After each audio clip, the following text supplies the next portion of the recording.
ఈరోజు తూర్పుగోదావరి జిల్లా రాజమండ్రి పరిధిలో జరిగినటువంటి పూర్తిగా ప్రభుత్వ వైఫల్యం వల్ల, ప్రభుత్వ నియంత్రణ కొరవడం వల్ల జరిగినటువంటి ఒక అన్వాంటెడ్ ఈవెంట్. ఒక 5గురు చనిపోయారు, పదుల సంఖ్యలో హాస్పిటల్లో ఉన్నారు, వందల సంఖ్యలో ప్రభావితమైనటువంటి కుటుంబాలు ఉన్నాయి. మాజీ ముఖ్యమంత్రి వర్యులు వైఎస్ఆర్ కాంగ్రెస్ పార్టీ అధినేత శ్రీ వైఎస్ జగన్మోహన్ రెడ్డి గారి ఆదేశాల మేరకు తూర్పుగోదావరి జిల్లా వైఎస్ఆర్ కాంగ్రెస్ పార్టీ అధ్యక్షులు మాజీ మంత్రివర్యులు వేణుగోపాల్ గారి నేతృత్వంలో నాతో పాటుగా మాజీ మంత్రులు శ్రీమతి రజనీ గారు, అలాగనే శ్రీమతి వనిత గారు, అలాగనే మాజీ ఎంపీ భరత్ గారు, మాజీ ఎమ్మెల్యేలు రాజా గారు, వెంకట్రావు గారు, అలాగనే మా కొలీగ్, మా స్నేహితుడైనటువంటి డాక్టర్ శ్రీనివాస్ గారు, ఇతరత్ర పెద్దలందరి నేతృత్వంలో క్రిటికల్ గా ఉన్నటువంటి పేషెంట్స్ కిమ్స్ హాస్పిటల్లో ఉన్నారు. ప్రెసెంట్ ఒక 8-10 మంది వరకు ఉన్నారు. డయాలసిస్ చేయించుకుంటూ వెంటిలేటర్ల మీద.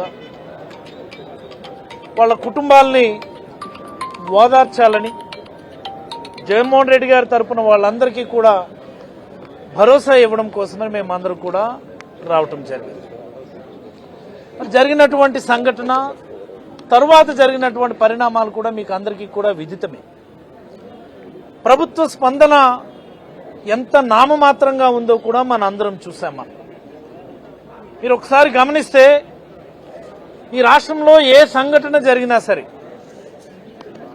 ఏ రకమైనటువంటి సంఘటన అయినా సరే, వాటర్ కంటామినేషన్ వచ్చి పిల్లలకు బాగలేదు, లేకపోతే ఎవరో చనిపోయారన్న, ఫుడ్ కంటామినేషన్ వచ్చి విలేజెస్ ఖాళీ అయిపోయే పరిస్థితి వచ్చి ప్రాణాలు పోయే పరిస్థితి వచ్చిందన్న, ఎక్కడైనా ఒక చిన్న తొక్కిసలాట జరిగి ప్రాణాలు పోయాయన్న, వెంటనే ముఖ్యమంత్రి గారు ఒకటే మాట, 5 లక్షల ఎక్స్గ్రేషియా ఇస్తాం, మీరెవరు మాట్లాడదు. 10 లక్షల ఎక్స్గ్రేషియా ఇస్తాం, మీరెవరు మాట్లాడదు. ఇదేనా ప్రభుత్వం పని? ఈ ప్రభుత్వం వచ్చిన తర్వాత కల్తీకి జరిగినటువంటి సంఘటనలు నేను కొన్ని మీ నోటీసులు తీసుకొస్తాను. ఈ ప్రభుత్వం 2024 జూన్లో కొలువు తీరింది. జూన్లో అంది వెరీ నెక్స్ట్ మంత్ 2024 జూలైలోనే మా శ్రీకాకుళం జిల్లా కేజీబీవి అంటే ఒక మహిళా గర్ల్స్ కి సంబంధించినటువంటి హాస్టల్ కేజీబీవి వాటర్ కంటామినేషన్ అని సుమారుగా ఒక 20 మంది పిల్లలు హాస్పిటలైజ్ అయ్యారు. అసలు అదే రోజు కానీ ప్రభుత్వం కళ్ళు తెరిచుంటే, అదే రోజు కానీ ప్రభుత్వానికి నిజంగా చిత్తశుద్ధి ఉంటే, హాస్టల్స్ లో వాటర్ కంటామినేషన్ ఏంటి, హాస్టల్స్ లో ఫుడ్ కంటామినేషన్ ఏంటి, గత 5 ఏళ్లు కూడా ఈ రకమైనటువంటి వార్తలు మనం ఎక్కడా చూడలేదు కదా జగన్మోహన్ రెడ్డి గారి హయాంలో అన్నటువంటి కనీస జ్ఞానం ఉండుంటాయి. ఈరోజు ఇలాంటి పరిస్థితులు వచ్చేవి కాదు. మీరు ఒక్కటంటే ఒక్క సంఘటన చెప్పండి, జగన్మోహన్ రెడ్డి గారి హయాంలో వాటర్ కంటామినేషన్ వల్ల, ఫుడ్ కంటామినేషన్ వల్ల, ఇంకోటనో ఎక్కడైనా ఏ ఒక్కరి ప్రాణమైనా పోయిందని చెప్పి నేనైతే మీడియా మిత్రుల ద్వారా రాష్ట్ర ప్రజానీకం ఆలోచించమని నేను అడుగుతా ఉన్నా. ఒక్కటంటే ఒక్క సంఘటన లేదు కదా. కానీ ఈ ప్రభుత్వం వచ్చిన తర్వాత సుమారుగా 36 సంఘటనలు జరిగాయి. 36 ఒకటి కాదు. అదే 2024 జూలైలో కడప జిల్లా బాలాజీపేట అన్నటువంటి గ్రామంలో బాలికల హాస్టల్లో మళ్లీ ఫుడ్ కంటామినేషన్. అది నెక్స్ట్ మంత్ 2024 ఆగస్టులో అనకాపల్లి జిల్లా ఒక ఆర్ఫనేజ్ హోమ్. ఎంత అన్యాయం అండి, ఎంత అన్యాయం. ఒక ఆర్ఫనేజ్ హోమ్ లో ఫుడ్ కంటామినేషన్ వచ్చి 3 ఆర్ఫన్స్ చనిపోయినా సరే ఈ ప్రభుత్వానికి కనీసం చీమునెత్తిరి లేకుండా నిద్రపోతా ఉందంటే ఎటు వెళ్తున్నాం అన్నటువంటిది ఒకసారి గమనించమని కోరుతా ఉన్నాం. ఆర్ఫనేజ్ పిల్లలు ఫుడ్ కంటామినేషన్ వల్ల హాస్పిటల్లో జాయిన్ అయి చనిపోయినటువంటి సంఘటన అత్యంత బాధాకరమైనటువంటి సంఘటన. ఇలాంటివి చెప్పుకుంటూ పోతే విజయనగరం జిల్లా గుర్లా అన్నటువంటి విలేజ్ లో వాటర్ కంటామినేషన్ సుమారుగా 13 మంది ఒకే గ్రామంలో విరేచనలో చనిపోయినారు. 13 మంది. సిగ్గుందా ఈ ముఖ్యమంత్రికి? బుద్ధి జ్ఞానం ఉందా ఈ ఆరోగ్య శాఖ మంత్రికి? కనీసం ఇంగిత జ్ఞానం ఉందా సంబంధిత శాఖ అధికారులు కానీ మంత్రులకు కానీ నేను అడుగుతా ఉన్నాను. ఒక్కరంటే ఒక్కరు మీడియా ముందుకు రావడం, 5 లక్షలు 10 లక్షలు ఎక్స్గ్రేషన్ అనౌన్స్ చేయడం, మళ్ళీ యథావిధిగా ఎవడి పని వాడు చేసుకోండి. ఈ ఫుడ్ వాటర్ తాగిందా? కల్తీ మద్యం అని చెప్పి మొదలుపెట్టారు. కల్తీ మద్యం మధ్యలో ఎవడేం తాగుతాడో తెలియదు కాబట్టి వీళ్ళే మ్యానుఫ్యాక్చరింగ్ యూనిట్లు పెడతారు, కల్తీ మద్యం మ్యానుఫ్యాక్చరింగ్ యూనిట్లు. వీళ్ళే దాన్ని వీళ్ళు ఇచ్చినటువంటి సిండికేట్ల ద్వారా అమ్మిస్తారు. ఎంతమంది చనిపోతా ఉన్నారో ఎవరికి లెక్కలేనటువంటి పరిస్థితి. అక్కడ తాగారా? మొన్న చూసాం ముఖ్యమంత్రి గారి నియోజకవర్గం కుప్పంలో మిల్క్ అడల్టరేషన్ ఎలా జరుగుతుంది, నకిలీ కల్తీ మిల్క్ ఎలా తయారు చేస్తున్నారు మన అందరూ కూడా వీడియోలు చూస్తాం. ఎవరికైనా సరే కనీసం చీమ కుట్టినట్టుందా అని నేను అడుగుతా ఉన్నా. కనీసం చీమ కుట్టినట్టు. ఈరోజు 5 చనిపోయారు, అన్అఫీషియల్ గా 6 చనిపోయారు. 6 ఎవరు దీనికి బాధ్యులు?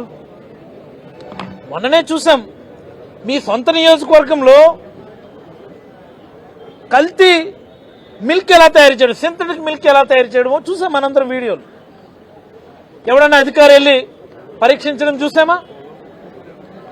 కనీసం దానికి సంబంధిత మంత్రి, మా జిల్లా మంత్రి ఏ రోజైనా రివ్యూ తీసుకున్నాడా? దీని మీద ఏం జరుగుతుంది ఈ animal husbandry and dairy development లో ఏం జరుగుతుందని ఒక్కరోజైనా రివ్యూ తీసుకున్నాడా? ముఖ్యమంత్రి గారు ఎలాగా డైరీ డెవలప్మెంట్ మీద కానీ యానిమల్ హస్బెండరీ మీద కానీ రివ్యూ తీసుకోరు. ఆయన ఎందుకు తీసుకోరు? రివ్యూ తీసుకుంటే ఏం మాట్లాడాలా? పాడి పరిశ్రమ ఎలా అభివృద్ధి చేయాలా, మిల్క్ ప్రొడక్షన్ ఎలా అభివృద్ధి చేయాలా, మిల్క్ ప్రొక్యూర్మెంట్ ఎలా అభివృద్ధి చేయాలా, రైతులకు ఎలా మంచి చేయాలా అన్నటువంటి విషయాలే మనం మాట్లాడుకోవాలి రివ్యూ పెడితే. అది చంద్రబాబు గారికి ఇష్టం ఉండదు. ఏం చేయాలంటే ఆయనకు ఒక డైరీ ఉంది, హెరిటేజ్.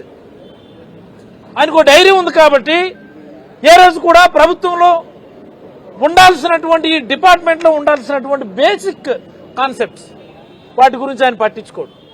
ఆయన పట్టించుకుంటే ఆయన డైరీ గురించి మాట్లాడతారు కాబట్టి, వీటి గురించి చర్చిస్తే ఆయన డైరీకి ఇబ్బంది వస్తుంది కాబట్టి ఏ రోజు కూడా ఆయన animal husbandry and dairy development గురించి ఆయన మాట్లాడాడు. ఆయన ఆలోచించడు. ఆయన ఆలోచించకపోవడం వల్ల వచ్చినటువంటి దుష్పరిణామే ఈరోజు ఇక్కడ కల్తీ పాలు అన్నటువంటిది ఒక ఎజంప్షన్. ఈరోజు చూసాను నేను ఒక పేపర్లో, ఈనాడు, ఎథిలిన్ గ్లైకాల్ యాక్సిడెంటల్ గా దానిలో కలిసి. నువ్వు చూసావు వెళ్ళి? ఎవరు ఈనాడు రిపోర్టర్ ఎవరండి? ఇక్కడ ఎవరు? నేను అడుగుతున్నాను. నేను ఎవరది? నువ్వు వెళ్ళి చూసావా యాక్సిడెంటల్ గా మిక్స్ అయిపోవడం? ఇదేంటంటే దాన్ని డైవర్ట్ చేయడం కోసం. ఇదేదో ఎవరు కావాలని చేసింది కాదు, ఇదేదో ప్రభుత్వ వైఫల్యం కూడా కాదు. ఆటోమేటిక్ గా జరిగిపోయింది, మేమే చేస్తామని చెప్పి తప్పించుకోవడానికి ఈనాడు వాళ్ళతో రాయిస్తారు. ఇదంతా కూడా ఒక ఆర్కెస్ట్రేటెడ్ క్రిమినల్ మైండ్ సెట్ ఉంటే తప్ప ఇది జరగదు. ఈ రాతలు కూడా ఈ ఆర్కెస్ట్రేటెడ్ క్రైమ్ లో భాగమే. ఈయన ఏదో ప్రత్యక్షంగా చూసినట్టు, లేకపోతే ఈ ఏదో సీసీ కెమెరా పెట్టి ఎంత లీక్ అవుతుంది, ఎన్ని ఎంఎల్ లీక్ అవుతుందో తెలిసినట్టు రాస్తున్నారు. ఏంటది నాకు అర్థమవుతుంది. ఎవరిని మీరు తప్పుదో పట్టిస్తారు? ఈ రాతలతో ఎవరి ప్రయోజనాలు మీరు కాపాడుతున్నారు? ఇది కేవలం ప్యూర్లీ చెప్పాలి అంటే గవర్నమెంటల్ ఫెయిల్యూర్.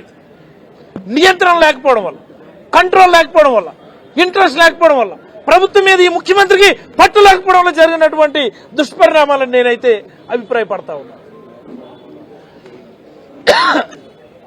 ఎందుకు ఈ మాట చెప్తున్నానంటే, ఈ మిల్క్ ప్రొక్యూర్మెంట్కి సంబంధించి, క్వాలిటీ ఆఫ్ మిల్క్ చెకింగ్ సంబంధించి గతంలో ఈ రాష్ట్రంలో ఎలాంటి చట్టాలు లేవు.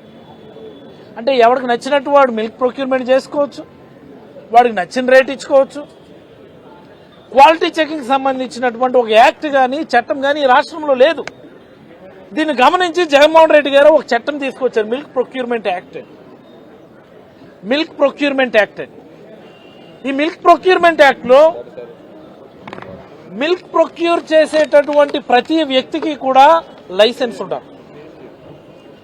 లైసెన్స్ లేకుండా ఎవరు కూడా ప్రొక్యూర్ చేయడానికి వీల్లేదు. లైసెన్స్డ్ ప్రొక్యూర్మెంట్ కలిగినటువంటి వ్యక్తి మిల్క్ క్వాలిటీ చెక్ చేయడానికి మిల్క్ ఎనలైజర్స్ అన్నటువంటి అది కూడా సర్టిఫైడ్ మిల్క్ ఎనలైజర్స్ ని కలిగి ఉండాలి. సర్టిఫైడ్ మిల్క్ ఎనలైజర్స్ కలిగి ఉండి ప్రొక్యూర్మెంట్ చేసినప్పుడు కూడా చెక్ చేసుకోవాలి, డిస్బర్స్మెంట్ చేసినప్పుడు కూడా చెక్ చేసుకోవాల్సినటువంటి అవసరం ఈ యాక్ట్ సూచిస్తా ఉంది. మనం తీసుకొచ్చాం మన 2023లో ఈ యాక్ట్ ని ఇంప్లిమెంట్ చేసాం. మనం డైరెక్టర్ యానిమల్ హస్బెండరీకి దీన్ని మిల్క్ కమిషనర్ గా నియమించాం. మనం మరి ఈరోజు డైరెక్టర్ యానిమల్ హస్బెండరీకి వీటన్నిటిని పట్టించుకునే పరిస్థితి ఉందా? ఏం చేద్దంటే ఆయన పోస్టే కోర్టుల చుట్టూ తిరుగుతున్నాడు. ఆయన the person who is in that particular post he is around the courts. ఆయన ఉద్యోగం కోసమని ఈయన ఉద్యోగంలో ఉండి కూడా తీసేయండి నేను కోర్టు చెప్తే వీళ్ళు ఎప్పుడు పెట్టేశారు. అందుకని ఆయన ఇలాంటివి పట్టించుకోడు. ఆయన ఆటోమేటిక్గా అనార్గనైజ్డ్ సెక్టర్ లో మిల్క్ ప్రొక్యూర్మెంట్ ఈ రాష్ట్రంలో 200 లక్షల లీటర్లు జరుగుతూ ఉంది. 200 lakh లీటర్స్ అనార్గనైజ్డ్ సెక్టర్ లో ఉంది. దాన్ని ఆర్గనైజ్డ్ సెక్టర్ లోకి తీసుకుని రావడానికి ఆ రోజు మనం జగనన్న పాల వెలువ అని అమూల్తో ఇంటిగ్రేట్ చేసి ప్రతి సచివాలయ లెవెల్లో ఒక మహిళా కోఆపరేటివ్ డైరీ పెట్టించి ఎంటైర్ మిల్క్ ప్రొక్యూర్మెంట్ ని ఆర్గనైజ్డ్ సెక్టర్ లోకి తీసుకుని రావడానికి జగన్మోహన్ రెడ్డి గారు ప్రయత్నించారు. నీకు అమూల్ ఇష్టం లేదు, అమూల్ పక్కన పెట్టు, ఆర్గనైజ్డ్ సెక్టర్ లోకి తేవాలి కదా. ఈ మహిళా కోఆపరేటివ్ డైరీలు ఎస్టాబ్లిష్ చేయాలి కదా. ఎక్కడ బిఎంసీలు రావాలి కదా. కన్స్ట్రక్ట్ చేసినటువంటి మిల్క్ కలెక్షన్ సెంటర్స్ అన్నింటినీ కూడా యూటిలైజేషన్ తేవాలి కదా. వీటన్నిటిని వదిలేసి 10 లక్షల ఎక్స్గ్రేషన్ ఇస్తే మీరు ఎవరు మాట్లాడుకో. ఏం జరుగుతుంది ఈ రాష్ట్రంలో? ఈ డిపార్ట్మెంట్లో animal husbandry and dairy development కావచ్చు, మరైనా హెల్త్ డిపార్ట్మెంట్, అసలు డిపార్ట్మెంటే లేదు హెల్త్ డిపార్ట్మెంట్ ఈ రాష్ట్రంలో. ఎక్కడుందండి డిపార్ట్మెంట్? మెడికల్ కాలేజీలు ప్రైవేట్కి ఇచ్చారు. సెకండరీ హెల్త్ కేర్ లో ఉండాల్సినటువంటి కమ్యూనిటీ హెల్త్ సెంటర్స్ అన్నింటినీ కూడా మీరు పీపీపీ మోడ్ లో ఇచ్చేస్తామంటున్నారు. మిగిలిందేమో primary health centres and public health. తాళం వేశారు డిపార్ట్మెంట్కి. తాళం వేసి డబ్బులు ఎలా వస్తాయి డిపార్ట్మెంట్ లో, ఏ స్కీమ్ నెగ్గొట్టేసి ఎలా ప్రైవేట్కి ఇస్తే మనకు డబ్బులు వస్తాయి అన్నటువంటి అంశం తప్ప ఈ హెల్త్ మినిస్టర్కి ముఖ్యమంత్రికి ఇంకొక పని లేదు. ఆరోగ్యశ్రీని ఎత్తేశారు. ఈరోజు ఇంతమంది హాస్పిటల్లో ఉన్నారు. గతంలో జగన్మోహన్ రెడ్డి గారు ఇలాంటిది ఏదైనా ఎక్కడైనా ఒక ఎపిడమిక్ వస్తే, ఒక ఫోకస్డ్ ఇలాంటిది ఒక ఇన్సిడెంట్ జరిగితే వెంటనే ఆరోగ్యశ్రీ ప్రీ ఆథరైజేషన్ ఇచ్చి వాటన్నిటిని కూడా ఎంటైర్ మేనేజ్మెంట్ అంతా కూడా ఆరోగ్యశ్రీ కింద టేకప్ చేశారు. ఈ రోజు ఉందా పరిస్థితి? ఈ రోజు ఉందా ఏదైనా ఒక హాస్పిటల్ ఆరోగ్యశ్రీ కింద టేకప్ చేయగలిగే పరిస్థితి ఉందా? లేదు. టోటల్ డిజాస్టర్ ఈ government. Medical and health and public health, animal husbandry and dairy development, by and large గవర్నమెంటే ఒక డిజాస్టర్ అని నేనైతే అభిప్రాయపడతాను. దీనికి ఎవరు సమాధానం చెప్తారు? చిన్న పిల్లలు రాష్ట్ర వ్యాప్తంగా ఈ కల్తీ వాటర్తో, కంటామినేటెడ్ వాటర్ అనో, కంటామినేటెడ్ ఫుడ్ అనో, కల్తీ మద్యమనో, కల్తీ పాలనో సుమారుగా 35 నుంచి 40 మంది పిల్లలు చనిపోయినటువంటి సందర్భం మనం చూస్తాం. ఈ ప్రభుత్వం ఇప్పటికైనా కళ్ళు తెరిచి ఉన్నటువంటి నియంత్రణ చేయగలిగేటటువంటి అన్ని వ్యవస్థలను కూడా ప్రాపర్గా పనిచేయించి ప్రజలకు రక్షణ కల్పించాలని నేనైతే కోరుతూ, ఇందాక మా మంత్రి గారు చెప్పినట్టు 10 లక్షల ఎక్స్గ్రేషన్ అన్నటువంటిది చాలా చిన్న విషయం. ఈ ప్రభుత్వం కళ్ళు తెరిచి తక్కువలో తక్కువ 25 లక్షల ఎక్స్గ్రేషన్ ప్రకటించి ఎంటైర్ ఎవరైతే ఎఫెక్టెడ్ బెరీవ్డ్ ఫ్యామిలీస్ ఉన్నారో వాళ్ళందరికీ అవసరమైనటువంటి మెడికల్ ఎక్స్పెన్సెస్ రీచ్ అయ్యి వాళ్ళ కుటుంబాలకు అండగా నిలవాలని నేనైతే వైఎస్ఆర్ కాంగ్రెస్ పార్టీ తరఫున డిమాండ్ చేస్తూ సెలవు తీసుకుంటా ఉన్నా. Any questions?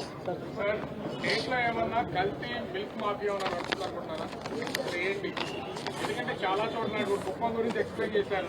ఇప్పుడేమో ఇక్కడ అసలు కల్తీ మిల్క్ మాఫియా అనాథరైజ్డ్ గానే 2 lakhs లీటర్స్ నడుస్తుందంటే దాన్ని అలాగే భావించాలి కదా.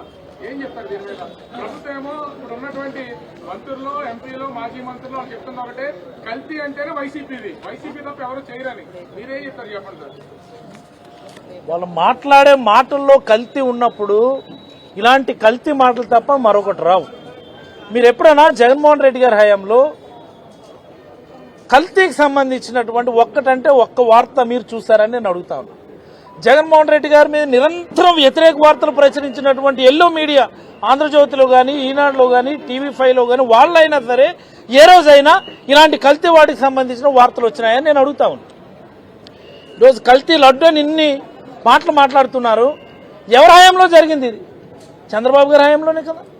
చంద్రబాబు గారి హయాంలో వచ్చినటువంటి ట్యాంకర్లు, చంద్రబాబు గారి హయాంలోనే రిజెక్ట్ చేసిన ట్యాంకర్లు, చంద్రబాబు గారి హయాంలోనే రిజెక్ట్ చేసిన ట్యాంకర్లు మళ్ళీ మిక్స్ చేసి చేసినటువంటిదే తప్ప జగన్మోహన్ రెడ్డి గారి హయాంలో ఇది జరగలేదు. లైక్ వైజ్ ఈ ప్రభుత్వానికి ఒక ప్రాపర్ మానిటరింగ్ వ్యవస్థ లేకపోవడం వల్ల, నియంత్రణకు సంబంధించినటువంటి ప్రభుత్వ వ్యవస్థల మీద కంట్రోల్ లేకపోవడం వల్ల విచ్చలవిడిగా వాటర్కి సంబంధించి కానీ, ఫుడ్కి సంబంధించి కానీ, లిక్కర్కి సంబంధించి కానీ, ఇప్పుడు మిల్క్ మాఫియా అనేది ఏమో నడుస్తా ఉందనుకోనంటే చంద్రబాబు గారి హయాంలో జరిగినటువంటి ఈ ఏదైతే ఎంటైర్ డైరీకి సంబంధించినటువంటిదో చంద్రబాబు గారే ఒక మాఫియా. ఇక దీన్ని మళ్ళీ పెద్ద వేరే మాఫియా ఎందుకండి? Heritage it self is a mafia. Government డైరీని కిల్ చేసి వచ్చిందే హెరిటేజ్ డైరీ. అది that it self is a mafia. మరి ఇంకో వేరే మాఫియాని ఆయన రానిస్తాడా? ఆయనే ఒక పెద్ద మాఫియా డైరీ నడుపుతా ఉంటే మళ్ళీ ఇంకొక వేరే డైరీని ఆయన రానిస్తాడా? ఏంది నాకు అర్థమవుతుంది. ముందుగా మమ్మల్ని పంపించారు, వాళ్ళందరితో మాట్లాడమని చెప్పారు. దీనికి సంబంధించినటువంటి బ్రీఫింగ్ డీటెయిలింగ్ మా నాయకుడి దృష్టిలో పెట్టి మిగతా విషయాలు మాట్లాడారు.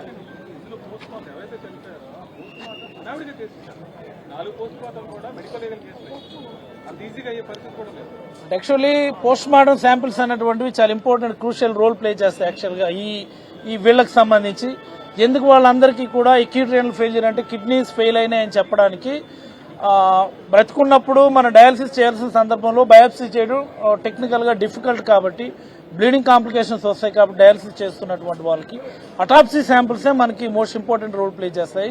దానికి సంబంధించి కూడా మేము అడగడం జరిగింది. సో మరొకసారి మేము డిఎంహెచ్ఓ వాళ్ళతో మాట్లాడి ప్రాపర్గా అటాప్సీ శాంపిల్స్ పంపిస్తే తప్ప మనకి ఎగ్జాక్ట్లీ ఎందువల్ల అక్యూట్ రీనల్ ఫెయిల్యూర్ వచ్చింది అనేది అయితే చెప్పలేము.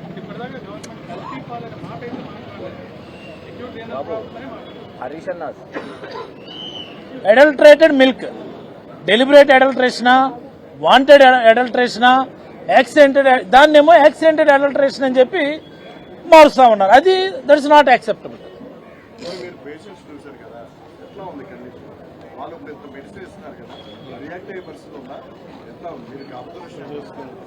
మేము చూసినటువంటి వాళ్ళైతే ఇంచుమించుగా ఒక 3 వెంటిలేటర్ మీద ఉన్నారు. మరికొంతమంది ఆన్ గోయింగ్ డయాలసిస్ అవుతున్నటువంటి ఇక్కడ ఉన్నటువంటి వాళ్ళందరూ కూడా క్రిటికల్ ఇల్ పేషెంట్స్. వాళ్ళందరూ రికవర్ అయిపోతారని చెప్పలేము, అలా అని చెప్పి అందరూ రికవర్ అవ్వరని కూడా చెప్పలేము. That's the due course will decide that. Let us